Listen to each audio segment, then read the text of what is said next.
सनातन धर्म की अद्भुत और दिव्य परंपरा में कई ऐसे रूप मिलते हैं जो केवल आध्यात्मिक ही नहीं बल्कि दार्शनिक, वैज्ञानिक और लौकिक समझ को भी गहराई प्रदान करते हैं।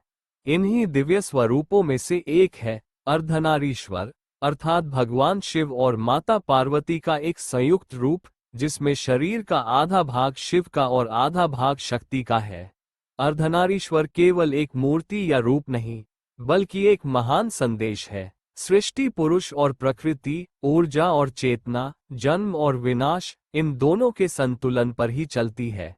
कथा की शुरुआत आदिकाल से होती है, जब न तो पृथ्वी थी, न आकाश, न जल, न अग्नि, केवल एक विराट ब्रह्मांडीय चेतना विद्यमान थी, जिसे हम आज महादेव के नाम से जानते हैं।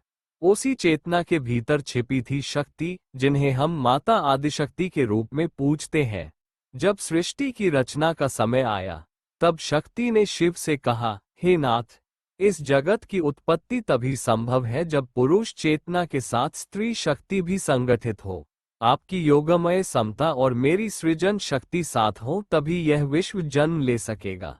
शिव मुस्कुराए और तभी अपने आधे स्वरूप में शक्ति को समाहित कर लिया। उसी क्षण अर्धनारीश्वर का दिव्य रूप प्रकट हुआ, जो दर्शाता है कि पुरुष और स्त्री किसी भी रूप में एक दूसरे से अलग नहीं, बल्कि एक दूसरे के पूरक है। अर्धनारीश्वर का प्रादुर्भाव। ऋषि भृंगी की कथा। अर्धनारीश्वर की एक अत्यंत प्रसिद्ध कथा ऋषि भृंगी से भी जुड़ी है। भृंगी ऋषि शिव के अत्यंत परम भक्त थे। वे केवल शिव की ही परिक्रमा करना चाहते थे। जब वे कैलाश पहुंचे तो वहां उन्होंने शिव और शक्ति को एक साथ बैठे हुए देखा।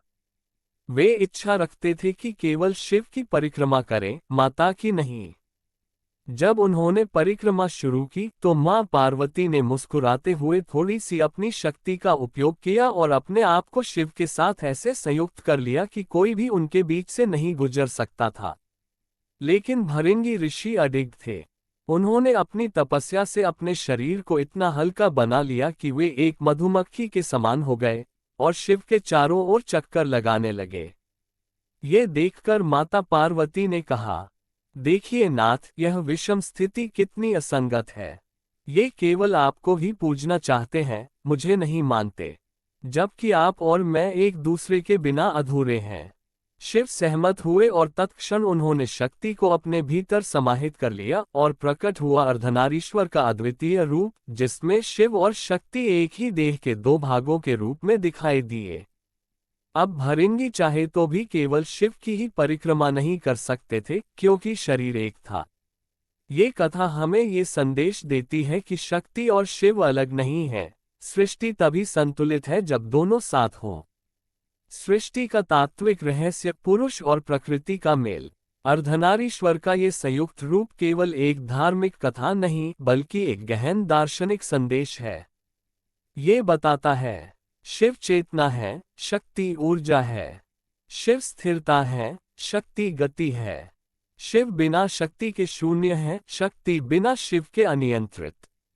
सृष्टि में हर वस्तु, ब्रह्मांड, प्रकृति, जीव, मन, भावनाएं, सब इन दो शक्तियों के संतुलन पर आधारित हैं।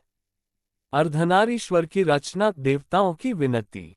एक अन्य कथा में बताया गया है कि जब देवताओं ने देखा कि संसार की रचना धीमी गति से आगे बढ़ रही है और असंतुलन बढ़ रहा है, तो वे भगवान शिव के पास पहुंचे और बोले, हे महादेव, प्रकृति और पुरुष का संतुलन बिगड़ रहा है। कृपया अपनी परम योग शक्ति से ऐसा रूप दे जिससे विश्व में समता स्थापित हो। देवताओं की इस प्रार्थना पर शिव ने ध्यान लगाया और अपनी आध्यात्मिक शक्ति से अपने स्वरूप का आधा भाग आदिशक्ति को प्रदान कर दिया।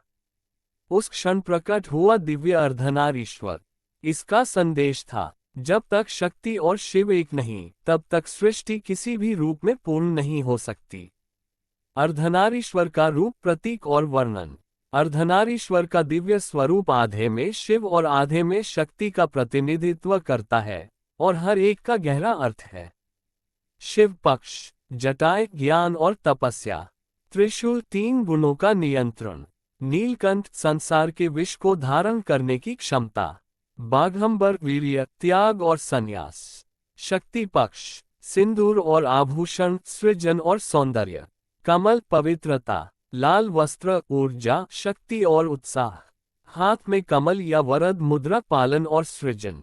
ये रूप बताता है कि पुरुष और स्त्री दोनों अपने अपने रूप में महत्वपूर्ण हैं, एक निर्माता दूसरा संहारक, पर दोनों मिलकर संतुलन का आधार बनते हैं।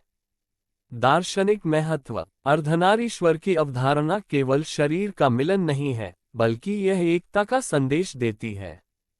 पुरुष और स्त्री एक दूसरे के प्रतिस्पर्धी नहीं बल्कि पूरक हैं। सृष्टि का मूल सिद्धांत है संतुलन। जहां शिव है वहां शक्ति है, जहां शक्ति है वहां सृजन है। जीवन में आध्यात्मिक और लौकिक दोनों आवश्यक हैं। इस दर्शन को समझना ही सच्चे अर्थों में अर्धनारीश्वर की पूजा है। कथा का समापन एक अद्भुत सीख। अर्धनारीश्वर का रहस्य हमें बताता है कि व्यक्ति के भीतर भी दो शक्तियां हैं, एक स्थिरता ज्ञान विवेक की, दूसरी ऊर्जा भावना और सृजन की। जब ये दोनों एक साथ संतुलित होती हैं तभी जीवन पूर्ण बनता है। अर्धनारीश्वर का संदेश अत्यंत सरल है। जब तक शक्ति और शिव का मिलन नहीं तब तक चेतना अधूरी है। जहां संतुलन है वहीं जीवन की पूर्णता है। यदि आपको हमारा यह वीडियो और प्रयास अच्छा लगा तो चैनल को सब्सक्राइब करें, वीडियो को लाइक करें और कमेंट में जय श्री राम अवश्य लिखें। यदि आप किसी विषय पर वीडियो चाहते हैं तो कमेंट में अवश्य बताएं। मिलते हैं अगले वीडियो में, तब तक के लिए राम राम।